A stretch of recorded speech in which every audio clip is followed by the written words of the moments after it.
Welcome to the Culture Classroom, a podcast for teachers and coaches by teachers and coaches. Listen to top leaders, innovators, and influencers share their stories about how intentional culture elevates performance. Now, here are your hosts, John Weaver and John Torrey. Let's get better together. And I want to welcome everybody to the Culture Classroom. Today is January 5th, and we're going to be meeting with the head football coach at Jackson Academy, Aubrey Blackwell. And this is season 10. Episode 3. Aubrey, thank you so much for joining us today. You and I have connected from playing in the same league and then doing a futures game, which was really cool. And just thank you for your time and joining us on the Culture Classroom today. Yeah, I'm really honored to be here, Coach, and excited to get to share a little bit about the experience that I've had and some of the things that we've done that's had success. And I've been blessed to work for some really good people and with some really good people. And the good Lord's given me a lot of talent and a lot of things that this job's made for. I tell people all the time, I was born for this. And through the good, the bad, the ugly, this is what I do, and I love how to do it. Right. Well, we break this thing up into 3 segments to help our coaches out and to help our viewers and listeners out. But when we go into segment 1, I want to go into your backstory. You're not from Mississippi. I want you to go into your story of why you started getting a coach, like what made you become a coach? Because when I was in high school and I told my parents I want to be a coach, they're like, you're never going to make any money.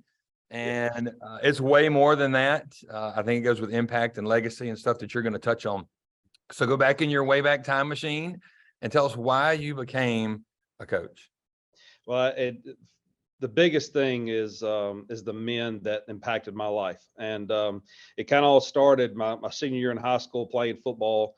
We were on a state championship run, and I got hurt and tore my rotator cuff. And I played quarterback for Robert E. Lee out of Montgomery, and was in just a unbelievable program for Coach 𝗕𝗶𝗀𝗀𝗃. He had just got through taking over for Spence McCracken, who's a legend in Alabama. And so I got moved to the box when I tore it up, and I couldn't play anymore. Coach Perry, because I'd been in that offense for so long, asked me to go to the box and help. And I fell in love with the X and O's. I fell in love with being in that view, and knew that was going to be a part of what I wanted to do. I worked my rear end off to get myself back and get an opportunity to play college baseball, and ended up playing for 4 different men in 4 years. Ronnie Baines, who Coach Baines ran the NFL officials for 15 years in the NFL, but he was our baseball coach in junior college.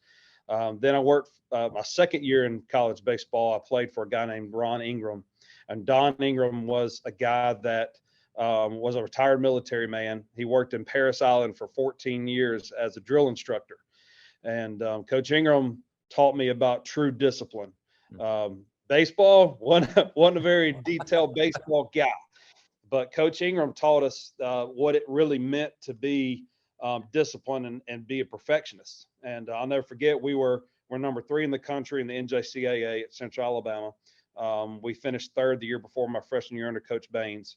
We were 14-0, and like I said, number 3 in the country. And we go in a midweek game at Gadsden State and get beat 4-3 on a walk-off home run in the 9th inning. And we got back, and Coach Ingram also drove our bus, and he parked the bus beside the baseball field, which he never does.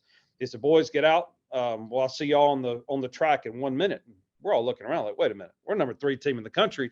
We just lost on a walk-off 4-3 to a good Gadsden State baseball team. And we all get to the track. It's 10 o'clock at night back at Alex City. And he said, "Boys, this is what it takes to be perfect. And we're going to be perfect. So let's start running." We did. We ran for an hour for all of our mistakes that we made in a game that we lost by 1 run, but he taught me that. In my 3rd year, I played for Bob Reisner. Bob Reisner was a baseball guy that pitched in the Yankees organization. He was a Northeastern guy and really tough, gritty, mean. Man, he was mean.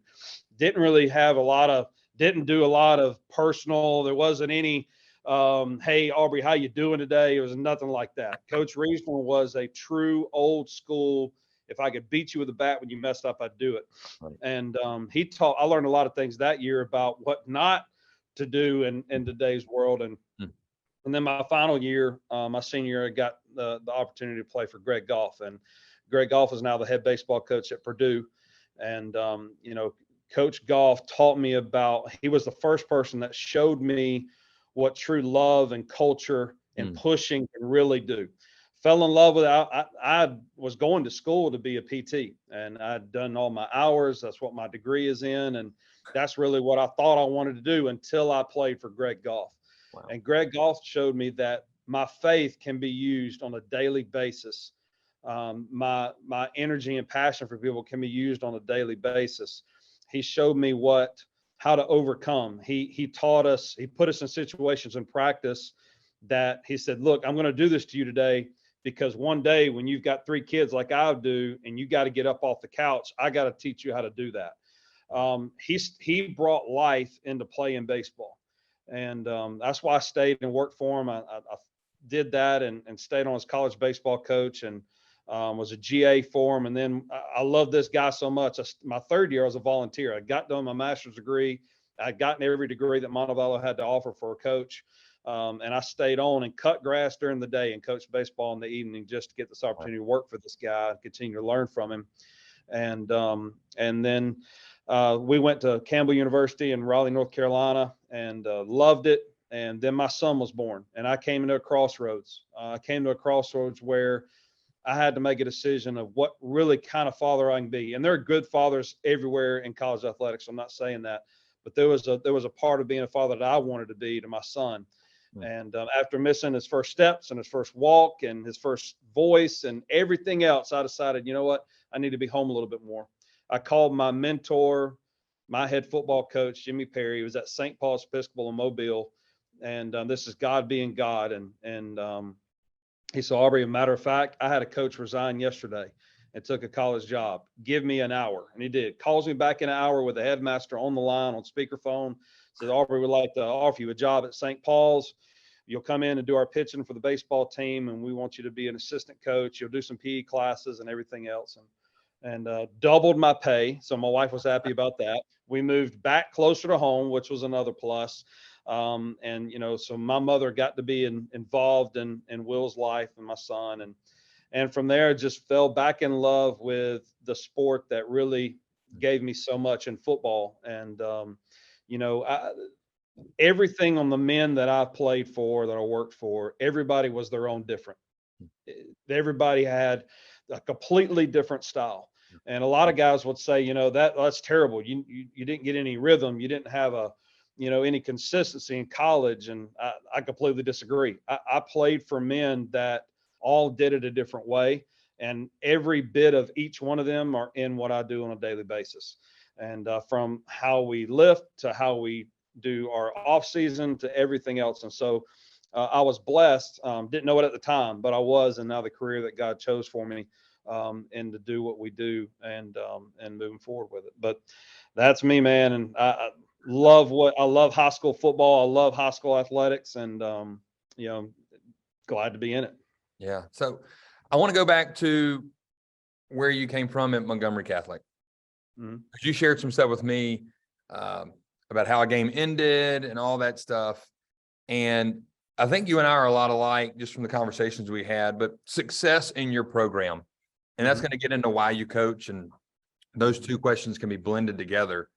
But in your program at Montgomery Catholic and other stops, so now back at St. Paul's when you first get started, and now at JA, for our listeners and our viewers, what does success look like in your program? Because at the end of the day, we can say people want to win on Friday nights. But there's an extra layer of what does success look like?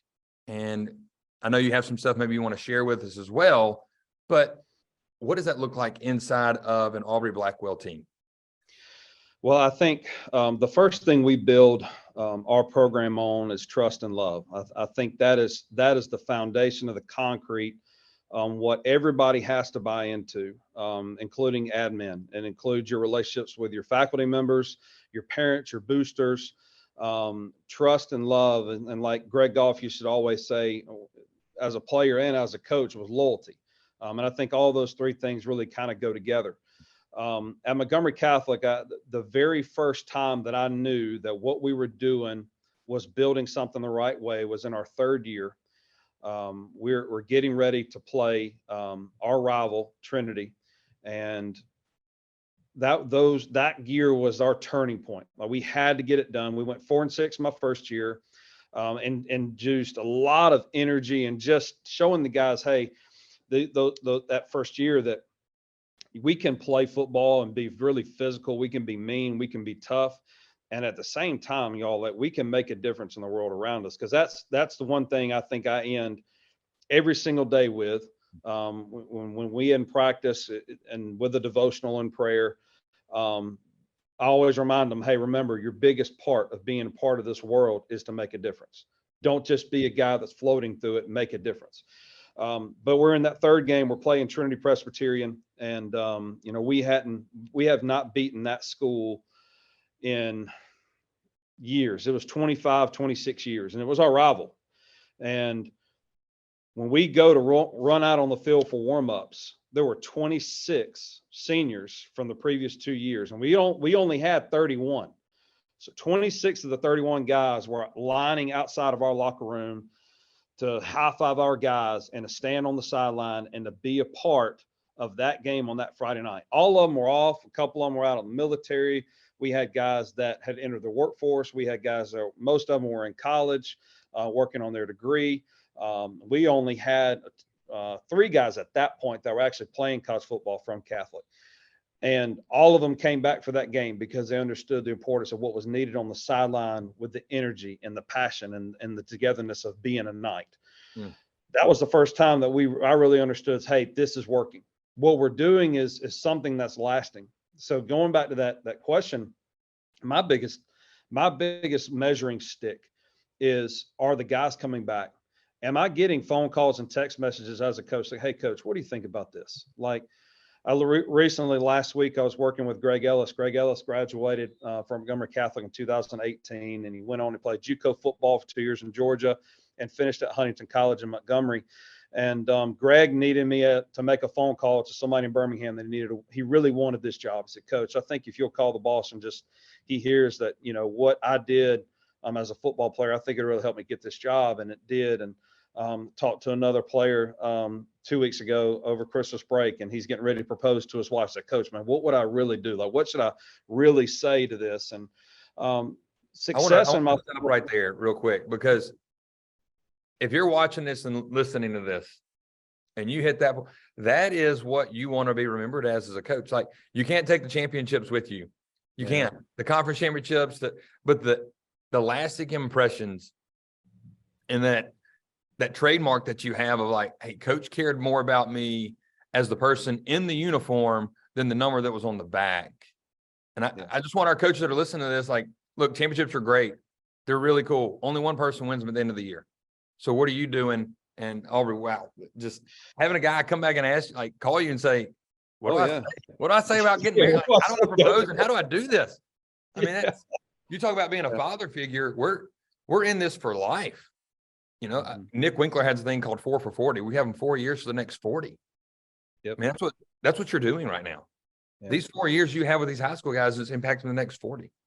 So, and you have to, and the reason why that is so important is because football is only going to last so long, and there's going to be highs and lows. And every kid that puts on a helmet, especially when he's 7 or 8 years old, he's the running back in his backyard, and he's the quarterback making the touchdown pass. And he is a champion in his own right because his name's in the paper, but that's not reality. His reality is going to be, he's going to play offensive line, and he's going to put his knuckles in the dirt every single game, and he's going to work harder than anybody else on your roster. And when the whole time he was just dreaming of being the quarterback or scoring the touchdown. So you've got, in order to build men, your program's got to look different. It's got to look different, and it's got to last. And the reason why that's so important in having those relationships, having those guys call back, is one of our biggest beliefs is that if you really want to get to where you want to go, you ask a kid to give you this amount of effort.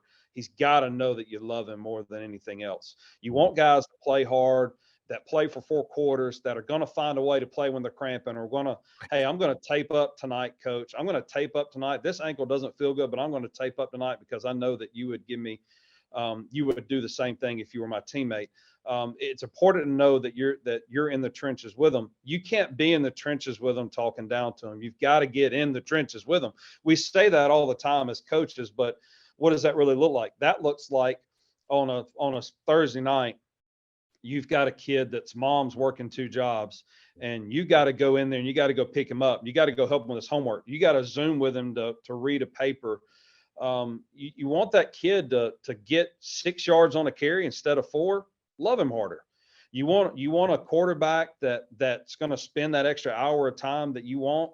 Ask him about how his girlfriend's doing, or how did his hunt go, and or hey, what do you really dream about, man? Like what are some things you really dream about? And I'm going to try to show some things through that, what that really looks like, because we can talk about that all the time, and you hear people say these things, but what does it actually do? Like, what do you actually have to do to try to induce this type of culture, this type of love into your program? And there's several aspects of what we do on a yearly basis. That's a 365-day program with us. And, it goes through phases and it builds. Like right now we're still in the foundation processes at JA. I haven't been here a full year yet. We arrived the first week of June. And so we missed in my opinion, the most critical part of our culture building process at JA, which is in my off season. Because our off season, first off, we divide up into teams. We have captains, and we hold each other accountable for everything that happens in the spring, from your weight room attendance to your grades, to your discipline, to the things that you do in the community or for your school that are extra, as in community service work. So like, when you compete, for instance, on our teams, you get points every week for your attendance. You get points for if your team chooses to sign up to clean up the football field after a soccer game. If your team signs up for cleaning the gym, picking up the trash or sweeping it, your team gets points for those kind of things. And the points and stuff is for competition, because as men, we all love it. That's just what we want to do. We want to compete and we want to encourage that. But at the same time, those men going in there and cleaning up a gym when they didn't have to take the pressure off of the maid or the person that actually has to come in there and do that at 10:30, 11 o'clock at night, or 4 or 5 o'clock in the morning, like it is here at JA. It goes an extra distance, creating the pride. Not only you're getting your players to take pride in their facilities, but you're also inducing a relationship between the guys and the administration, and everybody that wears navy and gray here at JA is going to be loved by my football team, is going to be appreciated. And we do it by those things like that. I think it's, I go back and I think about, there was a tweet that went out yesterday. Somebody put out about does this carry over to athletic playing? And look, there was a thread about it and stuff. And one guy said, it's not all about rainbows and unicorns. Well, that's not what we're saying. And I think when people say like, oh, love on them, like it's not rainbows and unicorns, that is far from it. When you start talking about accountability, you talk about ownership, like you got to show them what that all looks like. So are you going to love a kid? Yes. Is there things called tough love? Absolutely. As we use as high truth, high love. Yes, I love you enough to tell you the truth. If you're doing this right or this wrong, I'm going to tell you because I love you.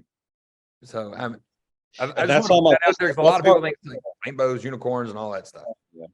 Yeah. I mean, a lot of people that say things like that, they have a hard time doing it. And look, I'd be willing to have a conversation with those guys, because there's something within them that they need some work on as men as well, because Christ didn't create us to just be disciplinarians. I mean, Christ's discipline is pretty firm and pretty solid too, but so is the depth of his love. So, the godly man is, and I can go on, that's a whole nother podcast about the dumbing down of a godly man and the toughness of a godly man. But I think we're called as coaches to be those guys, you've got to be able to be tough. You got to hold them accountable, but you got to love them even harder. Because you talk about the distance of the family and how families are not as tight as they used to be, and divorce rates are going higher than they've ever been. Well, that's because there's a direct disconnect between me caring for other people more than me caring for myself. And, that's not what our foundation of faith or as us as people were built on. But, so going back to our program, the other biggest part that we didn't get to was, we needed, what I call Raider Talk. Raider Talk is once a week. We go through a program, and I change them every year because I need it too. And whatever devotional book I'm working on, whatever that is, last year at Benjamin Russell in our off season, I worked through 𝗕𝗹𝘀𝗀𝗃𝗀𝗃's book. You know, his dad, Mike, developed a devotional program and a plan where he took all the men and the coaches and the leaders, the guys at Auburn and that made an impact on Philip's life, wrote a one day, or really, it takes a week to really get through all of it, a devotional book. And in that process, there's leadership building, there's character building, there's family building, there's father building. And so we take one of those every week and we talk about it. So as a whole, I'll get up and I'll teach maybe 15, 20 minutes out of that. The guys were responsible for reading that through the week. That's their homework for football. They had a whole week to do it. You know, I want you to read it. I want you to think about it, read the Bible verses that are attached to it, do the exercises that it asks you to do, because they only take maybe 10, 15 minutes to get through. That way, when we come through, we can have real talk about it. So we'll get in. So the first 15, 20 minutes I'll teach, and then we break up. And when we break up, I'll let each one of my assistants, they'll have 7 or 8 guys. And that way we will talk about what the devotional is, but it also leaves room for, you know what, take for instance, one example last year in one of our groups, we had a kid that said, you know what, guys, our power got cut off a week ago and we don't have power in our house. And, you know, I'm thinking about quitting football because my mama really needs me to have money. We had no idea.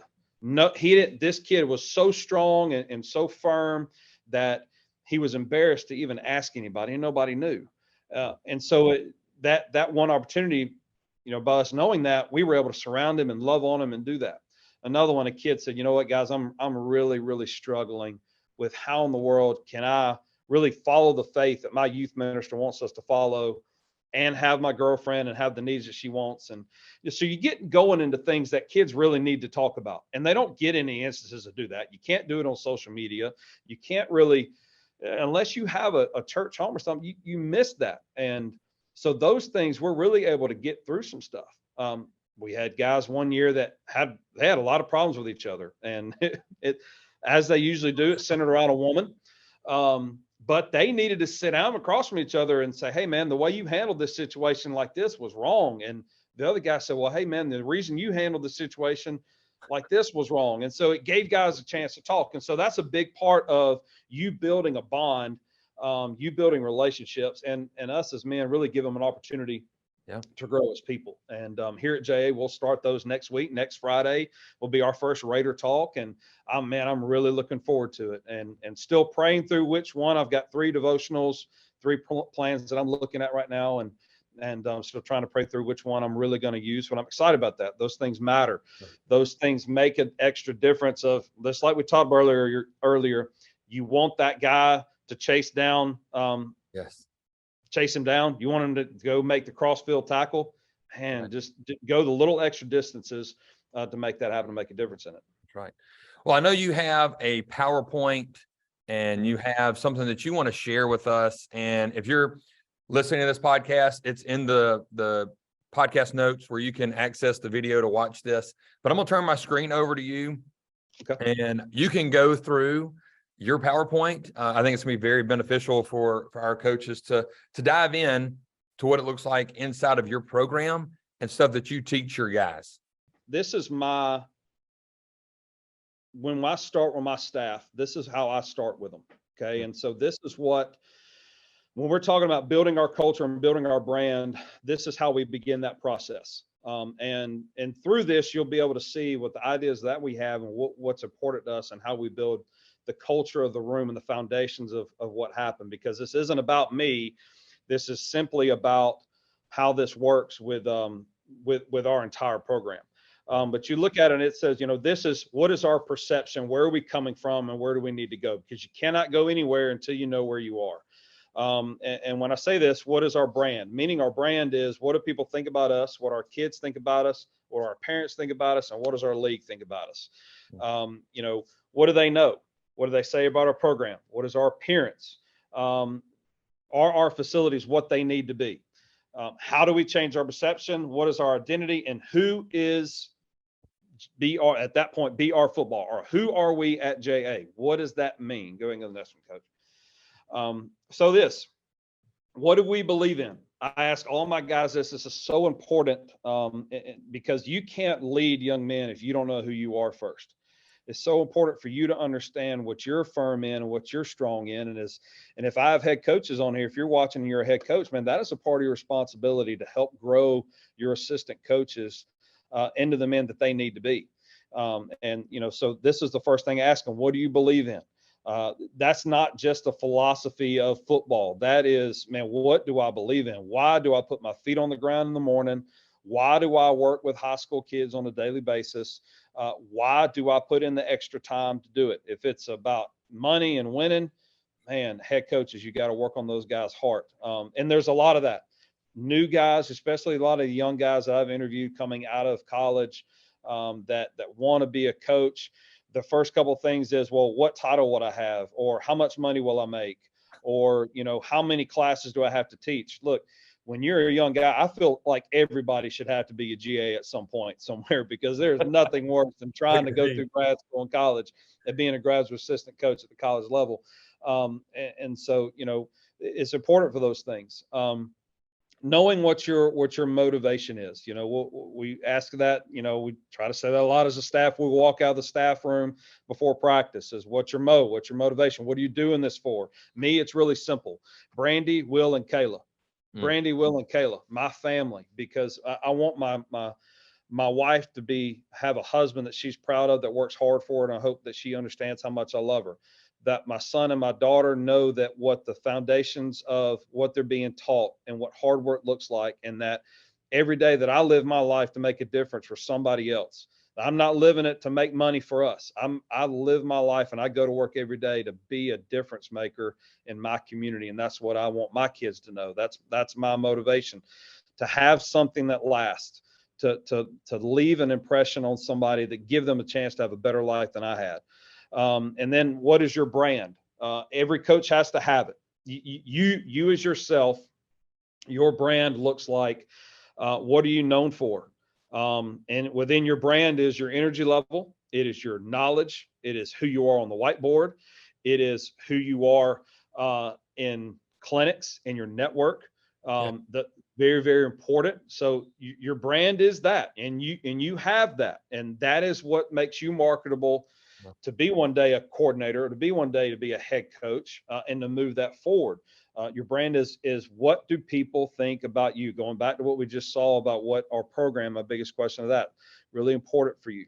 And then what makes you better? That's the biggest thing. I challenge my guy. Like, we challenge our football players every day to outwork their opponent. Well, what are you doing as a coach to outwork your opponent? So, and this is how I went through, and this is real life. This is right through it. So I didn't meet with my staff until month 3. We had a lot of interchange over in this year. And so I really went down and went through and said, this is exactly what I evaluated on where we are. And as you can kind of see through these things, there were a lot of things unkept. And if we're going to create it's hard to create a culture in the locker room for guys, because our guys have to have their locker a certain way. There's a detail that I want every locker in. Every week, a different position group has a cleaning schedule. And so there are standards within that are expected to be kept. That's so important. I raising a 13-year-old boy right now that I want to headbutt him every day because he doesn't make up his bed and his clothes are unorganized. And, I'm trying to give him the foundations of organization, and because it's so important. We do that here. I'm not going to rely on the discipline that he's getting elsewhere. He's got to get it within my program if I want him to act a certain way. And so that's what that is. And it started with our coach. You can see down there, I said that to the coaches, hey, y'all, the offices and the locker rooms are disgusting. Our coach's office, coach of locker room is unacceptable, because our locker room for our players isn't going to look like this. So as coaches, we can't look like this either. And then the bottom line is there's a lack of pride and standards here. It's not just in our players, it's starting with us. So big point and key there. Go ahead and go to the next one, Coach. All right. So here's the presence. And, there was no presence of a vision. And it's kind of goes into the foundations of what we want and what we're really looking for. Mm-hmm. Vision is very, very important. It all starts with what you dream with. I teach the kids this the same way. When we talk about, and some of our Raider talk, we'll have one when we're talking about career. Like, how do I choose a career? How do I choose what I want to go into? Where my passions really lie? I encourage every one of them that they really should think about taking a test to find their spiritual gifts, because I think that's really, really important. Because a lot of those things, even though as cliche and silly as some of that stuff is that we have to do as teachers in the classroom, that, finding out if you're an FL or I don't even remember all that stuff. Right. But it is important. It's important for you to understand what your teaching style is and who you are. I think it's important. I think it's important. And I'm sorry to interrupt here, but I was thinking about something last night with Albert Einstein. And he starts, you talk about your dreams and all that stuff. Imagination is everything. Yeah. It's a preview of coming attractions. So imagine whatever it is, dream, because you're in control of your dreams. Goals are totally different. Dreams you control of. So I love what you say about your vision. Like, have a dream for that. Have to. Everybody has a dream. Just, we got through the last 3 weeks of the fall. We had individual meetings, and the big question at the end is, all right, what are your goals and aspirations for next year? What are you going to do to get to those goals? What does it really look like? So not only are you going to tell me what your dreams are, you're going to tell me how you're going to get there. And then you got to tell me what it looks like. You got to give me real life, like, okay, if I want to be the starting quarterback at Jay's football program next year, I'm going to work hard. Okay, well, what does hard work look like? Well, coach, I've got to get on the field 2 to 3 days a week, and I got to throw my receivers. Okay, great. But because you can't just have a kid dream and not make sure that he understands the path that he's got to get there on. So that's a big part of it. Yep. And then you see the rest of it. Our culture is everything. That is the culture is your expectation. Showmanship. I use this a lot because I tell them you're always on interview. That's not cliche. It's very important. If there's a time as a coach that I walk out of my house and I'm expecting to meet the guy that's going to give me my next job, you're going to be okay. You never know. There's going to be that one time. It never fails, guys. The one time you don't shave, the one time you're in sweatpants, your breath stinks. You're going to walk up to a guy that may give you your break. He may give you that big job. So make sure you're always on point. You're always on showmanship. Our discipline, our attitude, all those go into the big values of who we are. And then enthusiasm, loyalty, trust, and management. We've talked about a lot of those things, but as coaches, this is what I really demand of them. Go ahead, go to the next one, coach. And I think we go in a little more detail on this. All right. So this was within our pillars. This is what we really look for. These are within our locker room. These are seen. These are visible. These are things that our guys can see on a daily basis. It's very, very important that it's reemphasized. So this is kind of the basis of who we need to be within our culture, from our character, and that's how we are as people, to our respect, our responsibility, loyalty, and communication. We've talked about a lot of these aspects already. We talked about how some of the things we do, responsibility. Our guys have cleaning schedules. They have field cleanup schedules. They have opportunities to clean up and service and do community service within our school, and they get points for that. And so there's a lot of those things that go a long way. In our respect portion of that, what does that look like? One of the things that we do is we have a thank a teacher. So on senior week, or whatever senior night that is, our seniors have an opportunity to choose somebody within the school system. It could be anybody that worked at JA from their time from K3 all the way through 12th grade, and they're going to recognize that person. And we have them come out to the pep rally, and the player gets the microphone and he talks about why this person made an impact on his life and how he or her did it for him. This year we even had a wide receiver. Merit Nations chose our 2 janitors here, the 2 guys that take out all the trash and sweep the floors and take care of it. And I told him, hey, don't feel like you have to be pressured to do this. He said, no, coach, every morning I watch these guys at 5 a.m. They beat us here every morning, and they're working and they're cleaning up, and anybody that has to clean up our bathroom, coach, they deserve to be here today. And that's the kind of that is something, again, you want to see what's working, what is success within our program. That's success because Merritt got it. He gets it. It's bigger than him. It's something more important to him, and somebody that deserved to be recognized got recognized. So those are things that a couple of instances for that. In loyalty, down there you see the family with dots, and I'm not going to sugarcoat. I stole this from Josh Niblett when he was at Hoover, and a lot of the things that I've just really dived into have been from Josh. Josh is one of the better culture guys that I've ever been around, and he taught me a lot and how he ran his program at Hoover when I was a young coach. And but family was forget about me, I love you. And that is our core of what does it mean to be a man? Because if I'm going to be a husband, I'm going to be a father one day, and I'm going to be successful in those key roles that I'm going to have, you caring for the other person more than yourself is the basis of all that. That is the foundation.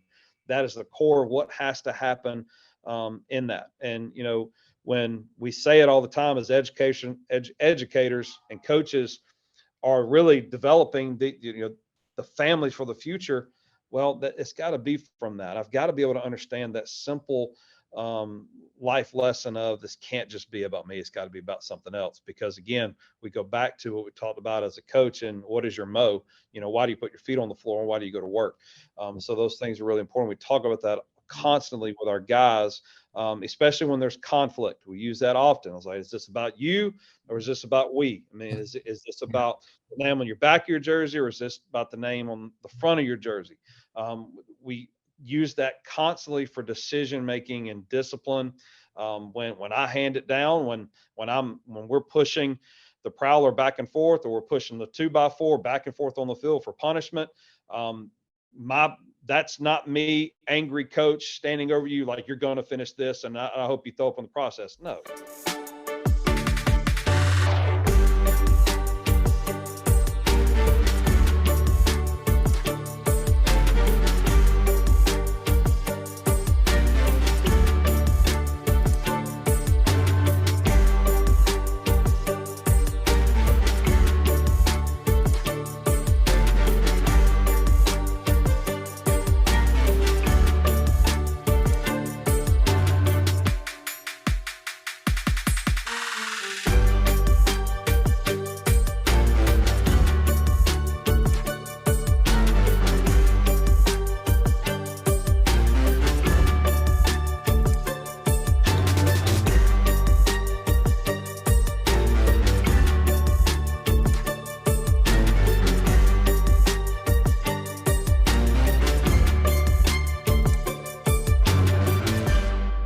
Process usually is with them, just like I would do with my own kids, like, okay, let's talk about your decision.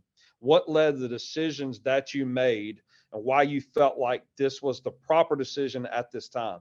And I'll let him talk. And if he doesn't give a good answer, so what?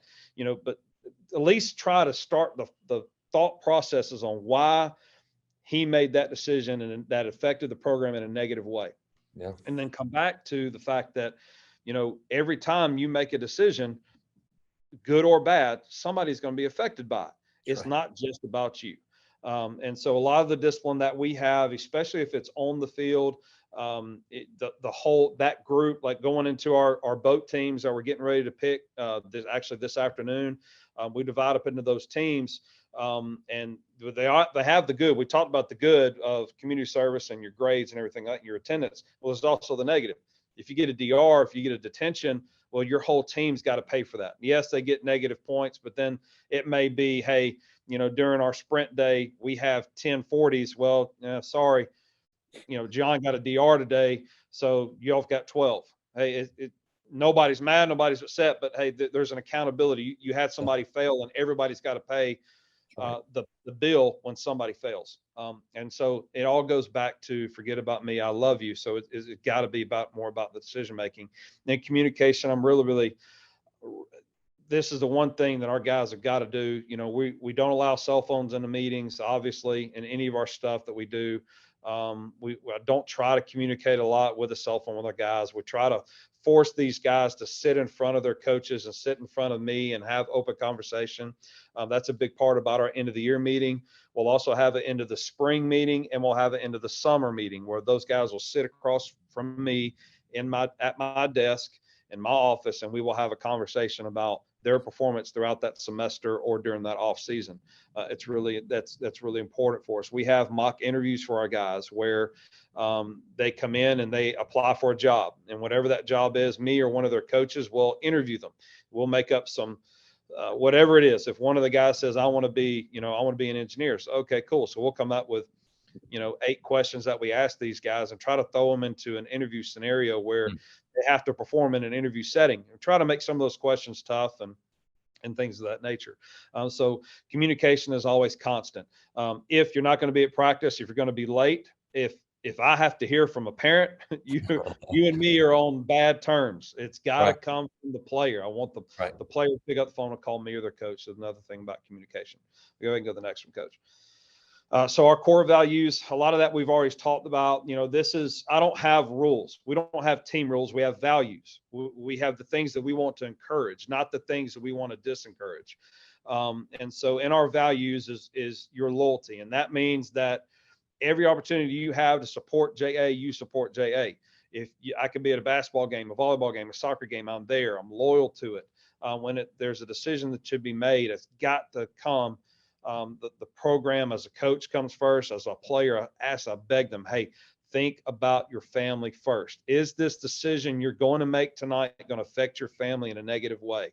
And your family, yes, is your mom, your dad, your brothers and sisters, and it is us. It is your football players, because when somebody sets out in today's media world, if there's a football player or an athlete that does something crazy, everybody's going to know about it. So, I want to make sure our guys understand that. Treat ladies with respect. It is one of the most far fleeting things for young men. It's, I can get on this subject for a while, and I'm not going to, but it's something that we're trying to teach in JA. We talk about chivalry a lot. We talk about, opening the car door for your girlfriend, or helping them sit down and getting up out of a seat if there's a seat to be had and there's a woman standing.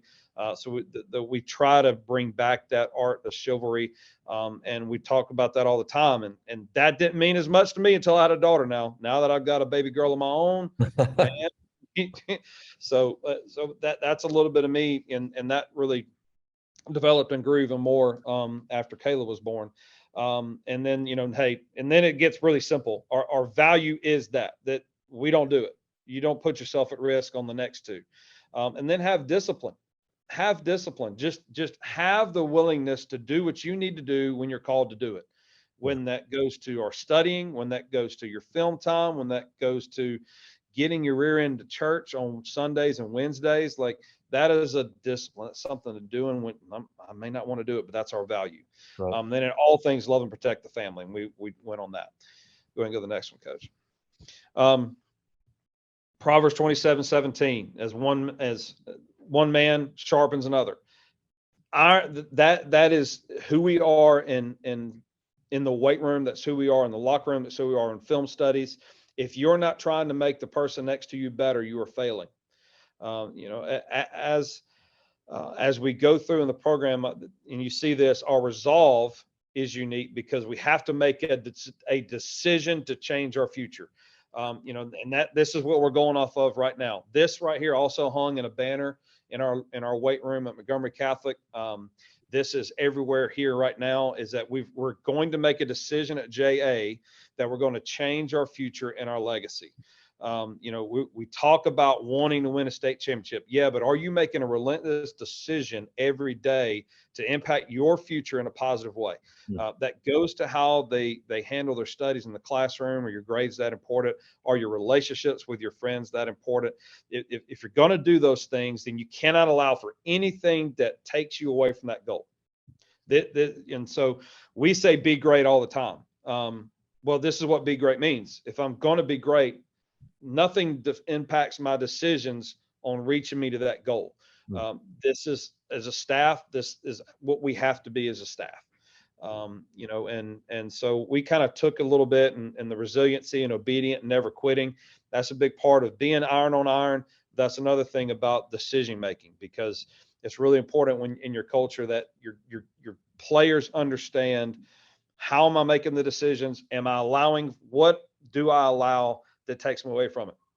This season in our devotionals, the biggest one that I think they heard me say the most is, if my goal is to be a man of faith, what are the instances in my life that take me away from that? And I have to be able to identify that. As a man, I think it's so important for our guys to understand this right away. When I fall into sin, when I fall into things that are unbecoming of being a Christian father or a Christian male in general, what is it? Your cell phone? Great. You got to identify that and you got to put it away. Right. Is it what I watch on TV? Is it how I talk when I'm around certain people? When I listen to music a certain way, do my actions follow that? And so those are often in our devotionals here, to understanding the decisions that we make, why we make them, and how do we continue to move forward and make different ones. Go ahead and go to the next one, Coach. Guts, the next one. So we've talked about iron and what that means. What is grit? What is it really? And this is how we want us to play, how we want to play the game of football is be gritty. Be gritty. Have guts, have resilience, have intensity, and play for the team. This is how our performance should go. So we talked about how our day-to-day should be in our decision-making and our iron, but our grit is, this is how I've got to perform in the weight room and how I perform in practice and how I perform in the games. Yeah. So we've got to build off of this. And like you see that everything I have has a purpose. We've got to build off every one of them. And you see this in our facilities, our attitudes, appearance, everything must reflect this. But we have to be resilient. We have to play with intensity. We have to do it together. A big part of that. And so we keep it really simple. This is really it. That we only really talk about these two things because I don't want, and I've been in some places where every door you walk in has got a different quote, or every room you sit in, it's got a different theme, or it's got a, make it simple. Have it be something that the guys can really just say, hey, look, man, I'm living my life. I'm living through iron. I'm living through iron. I'm performing in the weight room today. I've got to have grit. And they understand that those are the two key words for us, is iron and grit. And what do they mean? And that is that being those two things. I want to pause on that, because so many people think like you have to have these long, elaborate core values, these rules, these things. You have to have words on the wall, which are just words on the wall if they're not lived out. And the more I think about this, I was reading through Culture Defeats Strategy 2 by Randy Jackson, and it came through a chapter with Bill Walsh, and it had the quote on there for him. And it says, when you prepare for everything, you're ready for anything. So when you prepare for everything, which what you're doing in your program, you're ready for anything that comes about, whether it's discipline, responsibility, whether it's a locker room, whether it's tardiness or attendance, or as I call them, MIAs, when you're missing in action. Like, how do you talk about that? How's your locker room? There is a standard and a system that is in place that is simple for those guys. Now, simple is not easy because you still have to do the work and your coaches have to buy in. And that's a whole nother conversation of like the head coach, the assistant coach, the players, and how that's all translated. But coaches, I want you to listen to this. Like, when we talk about a vision, your vision starts with you and what you believe in, because it's your program. And that's what Coach Blackwell's done through iron and grit. So if you're listening to this, I'm going to urge you to go to the YouTube and look at this, because the acronyms that are with this, and it's simple for your guys to retain and understand. And, a lot of coaches steal stuff. So if you want to steal iron and grit, do it. But if you also want to come with your own, come up with your own and make it unique to yourself. So this is, Aubrey, this is amazing. This is amazing. Well, that's if it is your own, and that's what I think is really, really important. I wanted to build my program off of Proverbs 27:17. That was me. Our other verse is Galatians 6:9, that as long as I never give up, I will reap a harvest. And the exact verse, sorry, I paraphrased that, is that we will reap a harvest if we never give up. And that's all Galatians 6:9 is. And so, build it around if it's Jeremiah 29:11, build it off 29:11, but it has to happen here. And what you see here, the coaching standard and what we have to do, you have the vision, so, and you want to be a head coach, there's got to be something where you want to go. There's got to be a direction where you want to go. What is it? Do you want a program that's life-giving? Do you want a program that's just going to win ball games? I mean, you can have both, and you can set your program to do whatever you want it to do. If you want a program that's a little bit of both, great. Me and my program, I believe that the things that we do in building young men of high character help those guys play with high intensity and high discipline on the field, you know. And you have to play the game of football hard, and you have to play it with great discipline. Well, you know, if you're really teaching those men those things on a daily basis, you've got to relate it to life, because it's got to be bigger than football, and then you can get that out of that. This is the pillars of what I got. Again, I stole this. This is something that I read out of a book. I loved it. But you have your vision, you have your philosophy. So once I know where I want to go, my vision, then I create the philosophy to say it. Keep it simple. You know, have this is how we are going to be. And mine, like you've seen mine, it is about, we're going to build it off of Proverbs 27:17 and how we develop the young men, and we're going to play the game with grit. All right. Then I go to believe. Well, I've got to believe in it. So you can't put something in a book that you read or stole from somebody else. You're not going to, if you don't believe it, you won't be able to do it on a daily basis. So It's got to be something that you yourself truly believe in, something that a coach or a father figure or somebody in your life that made an impact on you. Got to have something you believe in, because it helps you push it on a daily basis, because it's not about day 1 or day 20. It's about day 300.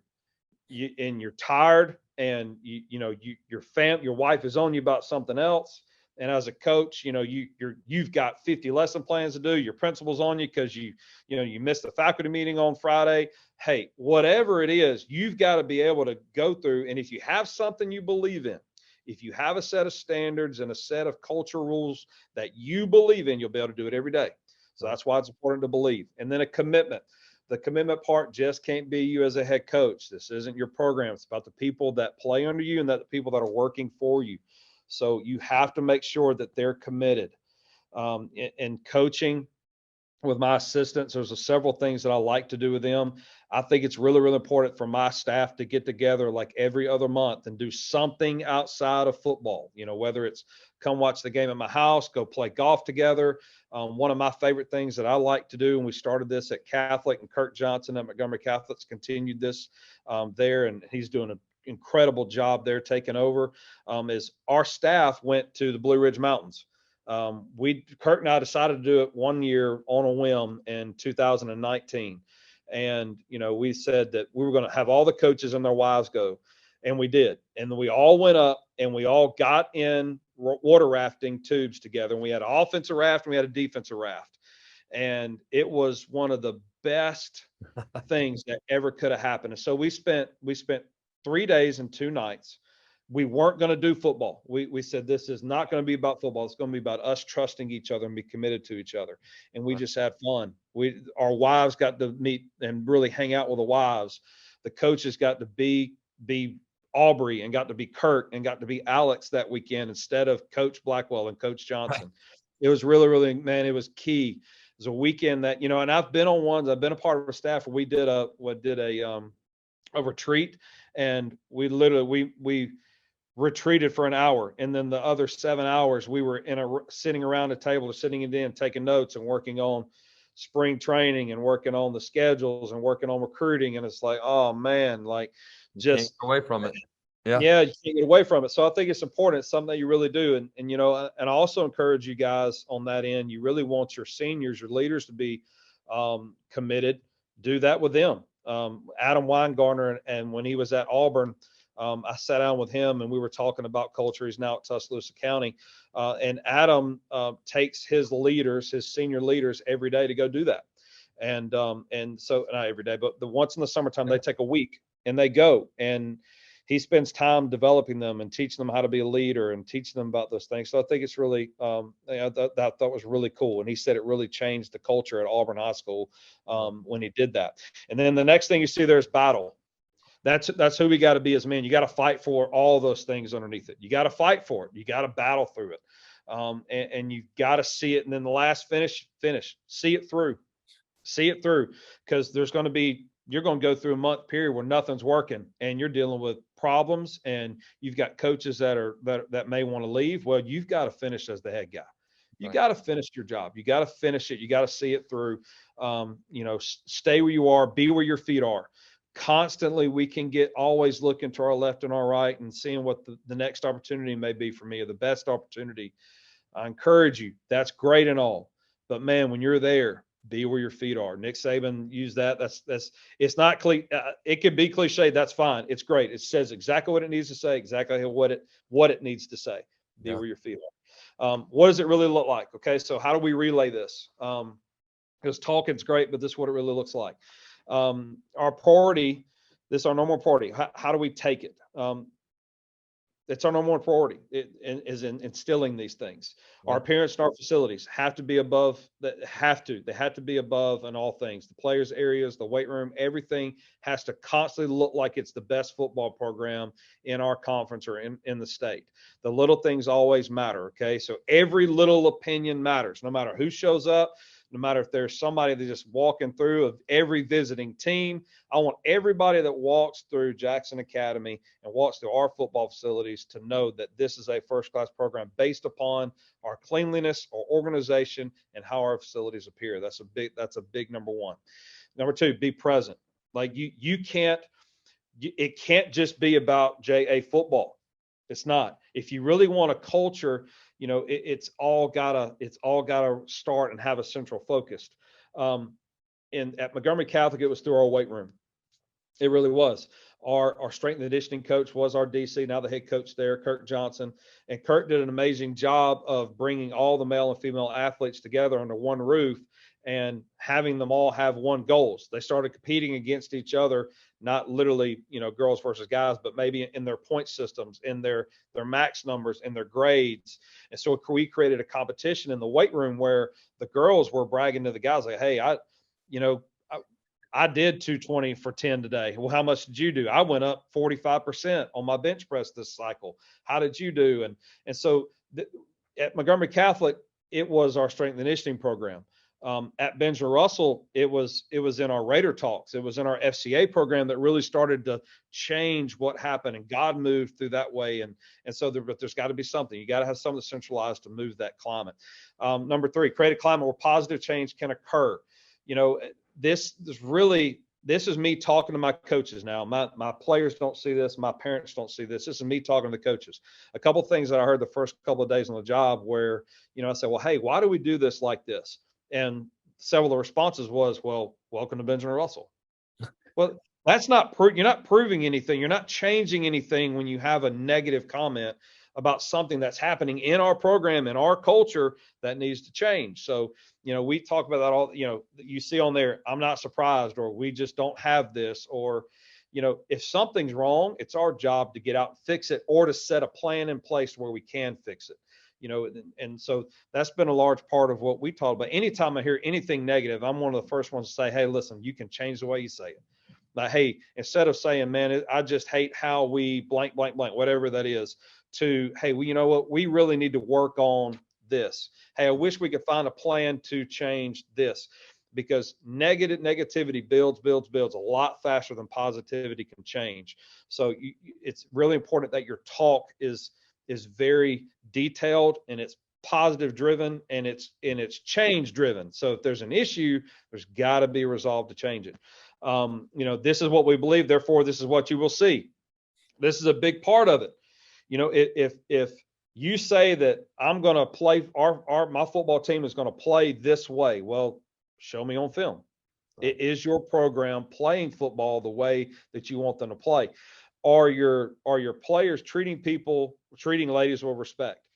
This is how I go back, and I go back into my goals and the visions and checking our checks and balances as a coach. And this is how I reevaluate our program every year, because these are my belief systems. So are my belief systems being seen in the public? If I say that we're going to be a program of love that is all encompassing and welcoming to everybody, no matter what background, well, do you see that? Do our parents feel that? Do our boosters feel that on our sideline? Do you see it in our reaction, our actions? Like, are kids talking that in the group me's? Are they talking that in the public? So this is what we believe. Therefore, this is what you will see. And then trust, create it. The foundations of everything are relationships. So that's the foundation of everything. I love this. I stole this from a culture talk that I saw on 𝗂𝗹𝘀𝗀𝗿𝗀 and how do you coach? So we all need a staff in the river moving forward. Strong river contained, under control, can move mountains. So, you are a force as a coach, and that's you. You are the river. You can be as powerful as you want to be, You can be as impactful as you want to be. But just understand, you can be contained. So everything you want to be is right there. So I want our guys to be a river. I want it to be chaotic. And the first time I used this was the time we went to the Blue Ridge Mountains. And this is where this came from. I wanted some way to kind of say, like, hey, how are we going to be a staff that's really going to get to a state championship? We had won a region championship at Catholic. We had gotten close. We had been to the second round and we had been to the third round, but we never made it to the semis. And so I was diving into, at this point, when I added this to my program, is what's it really going to take for us to be, to really get over the hump at Montgomery Catholic and play for a state championship. And this was one of the things that I came across, and I want you to be a mad rush all the time. And as long as you're contained, you can move mountains. So that's a really good one. Same thing here, another really good one. If it's uncontained or uncontrolled or filled with too much outside force, it causes destruction. So, when we talk about our life, when we talk about how we move about our team, I'm big on this with our frustrations as coaches. So because there's going to come time you're going to get frustrated with a kid, whether you've taught him this thing 10 times and you've asked him to take these steps this way 10 times and you are frustrated. At this point, you don't feel like this kid is listening to one thing that you said. Your anger and how you handle that situation must be maintained, because that same river that flows with that passion and that energy every day to get him to play hard for you can also cause a lot of damage if you let it get out of hand. So this is one of those instances where I talk about, this is where, in our culture as coaches and how we're talking to our players, I need a mad rush river, but you got to keep it contained. You got to stay inside your deals. Go ahead and go to the next one. I scratched that because that's all that was detailed up for grabs. So this is how I do it. I don't like assigning. This is me. I don't say, hey, you're doing this. Hey, you're doing this and you're doing this. So we try to talk about, what are some things that people are really passionate about? So in your staff and things you want guys to work hard for you, you want your assistants to do something big for you. Give them the things that they're really passionate about. I had a couple of guys that loved working with little kids, and they were younger, they were single, they didn't have a lot of, they weren't getting paid a lot, to be honest with you. And so the camp director was great. So I'll let them run the camp. I'll let them keep the percentage of the profit. And they did an amazing job with it because they enjoy being around little kids. It's something they like to do. You see all the other things. Some people may not like breaking down film, but some guys may.